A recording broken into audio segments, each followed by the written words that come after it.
চক ছেটেলাইট বনাবৰ কাৰণে মাটি নালাগে ছেটেলাইট তেওঁলোকে নাজানে কাৰণে কৈ আছে আৰু ইতিমধ্যে আমাৰ এই বিষয়টো বহুতখিনি আগবাঢ়ি গৈছে মহাকাশত ছেটেলাইট উৎক্ষেপণ কৰে ইছৰোৱে যদি এটা টিভি চেনেলৰ নিজৰ ছেটেলাইট হ'ব পাৰে আপোনালোকৰ গোটেই চেনেলবোৰ ছেটেলাইটত চলি থকা নাই জানো যদি news live NK TV NB TV Prag TV DY TV Pratidin টাইমছৰ যদি নিজৰ ছেটেলাইট থাকিব পাৰে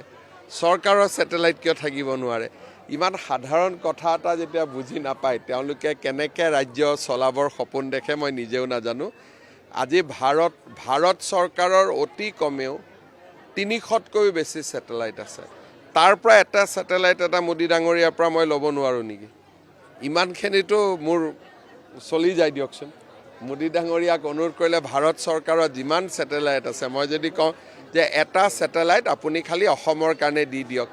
যাতে অসমত বিদেশী আহিলে আমি গম পাওঁ